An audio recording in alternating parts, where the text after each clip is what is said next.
Welcome back नाजरीन। Election transmission खुसूसी show election के हवाले से तज्जिए हलकों की बात हम कर रहे हैं। Sidra Iqbal Sahiba, luckily you are from this constituency 2NA 242। Mustafa Kamal Sahab, Qadir Khan Mandokhel साहब, मियाँ शहबाज शरीफ आना चाह रहे थे, एडजस्टमेंट ना हुई MKM और नून लीग के हवाले से। कैसा आप माहौल देख रही हैं? लेकिन ट्रेडिशनली समझा जाता है कि 2013 की तरफ अगर हम देखें, this Baldia seat has always belong to MQM। लेकिन जब MQM के फैक्शंस हुए, मुस्तफ़ा कमाल साहब यहाँ पे हमने देखा कि सीट नहीं निकाल पाए।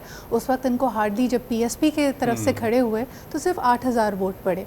लेकिन इट्स वेरी इंटरेस्टिंग पराजा साहब, वी मस्ट ऑल्सो नोटिस के बाई इलेक्शंस जब फैसल बावडा साहब के जाने के बाद किए गए तो मिफ्ता इस्माइल साहब ने भी यहाँ से इलेक्शन लड़ा 2021 में, और उन्होंने रिकाउंट के लिए भी कहा। उनको उस वक्त सिर्फ 14000 वोट मिले थे और मंदोखेल साहब इसमें 15000 वोट लेके मुस्तफा कमाल साहब छठे नंबर पे आए थे। उस वक्त MKM इकट्ठी नहीं हुई थी। And it is very interesting कि सिर्फ अगर हम बाई इलेक्शंस को देखते हैं 2021 के, पराजा साहब तीसरे नंबर पे TLP के उम्मीदवार नज़ीर साहब 10,000 वोट लेकर भी हैं। So again this one is going to be very interesting again.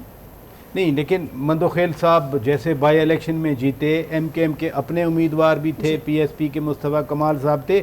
अभी जब ये इकट्ठे हुए हैं और ये एक फैक्टर के तौर पर लिया जा रहा है कि ये बड़ा फैक्टर है, इससे कुछ फ़र्क पड़ेगा? राजा साहब, मुझे लगता है कि अगर हम नंबर्स की तरफ देखें, 2013 में जब MQM के इकबाल साहब इस सीट पे कामयाब हुए थे, तकरीबन 95,000 वोट्स लेकर कामयाब हुए थे।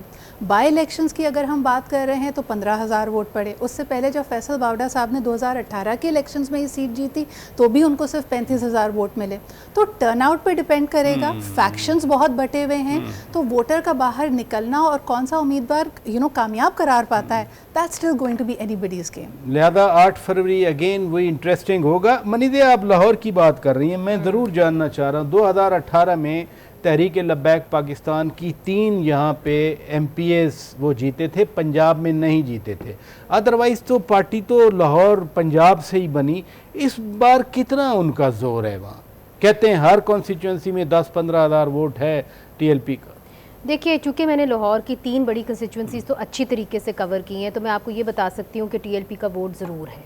पाकिस्तान पीपल्स पार्टी का भी है, TLP का भी है, और जो 2 बड़ी जमातें हैं। ये जब आप कहती हैं भी वोट है तो अंडरमाइन कर रही हैं आप इस भी को? नहीं, मैं बिल्कुल अंडरमाइन नहीं मैं कर रही हूँ जो बड़े धड़े हैं ना, वो है PTI और PMLN। ठीक है, उसके नीचे फिर आप शुरू कर देना कि किसका वोट किसके पास है। मगर चूँकि आपने सलमान अकरम राजा साहब की जो कंस्टिट्यूंसी है और अता तार साहब की कंस्टिट्यूंसी 128 की बात की, इधर मैं आपको ये बताना चाहती हूँ कि इधर भी जो डिसाइडिंग तो 127 सलमान अकरम राजा की आपने बात की जी, और ऑन चौधरी की, तो यहाँ पे जो दिलचस्प बात ये है कि इधर भी जो डिसाइडिंग फैक्टर होगा ना, वो भी क्रिश्चियन वोट होगा, क्योंकि यहाँ पे एक बहुत बड़ी बस्ती है क्रिश्चियन कम्युनिटी की, और वो एक ब्लॉक वोट डालने जा रहे हैं।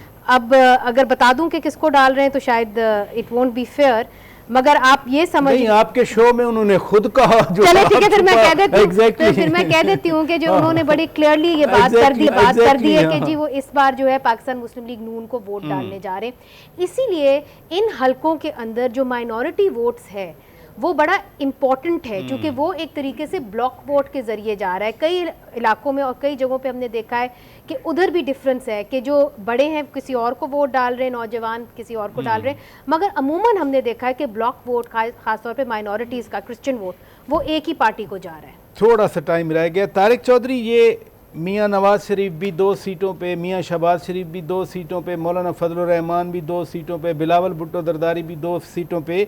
इन बड़े लीडर है कि कहीं एक कॉन्स्टिट्यूंसी पे हार ना जाए तो दूसरी पे हम चले जाएं। ये सारे मैंने आपके सामने रख दिया। आपकी बात से एग्री करता हूँ। इस दफ़ा ये ऐसा है कि सारे लीडर जो बड़े लीडर हैं उनको कहीं ना कहीं एक नफसियाती तौर पर प्रेशर और खौफ ज़रूर है, तो वो अपनी सीटें सेव करने के लिए मुतबादिल सीट पर भी खड़े हैं। दूसरा, मैं समझता हूँ कि हमारे यहाँ आपने तो खैर इलेक्शन कवर किए हैं सारे। किसी ज़माने में बड़ी खूबसूरती होती थी कि नेशनल लीडरशिप दूसरे सूबों से इलेक्शन लड़ती थी। बीबी ने NA1 पेशावर से लड़ा 88 का, जैसे बिलावल भुट्टो बिलावल साहब गए हैं। बिलावल साहब ने 2018 में मालाकंड से लड़ा था। इस दफ़ा मेरा नवाज शरीफ साहब भी लड़ रहे हैं मानसेरा से, जो अभी आप जिक्र कर रहे थे 242 का। तो मैं अभी तक हैरान हूँ कि शहबाज शरीफ साहब ने यहाँ विड्रा क्यों किया।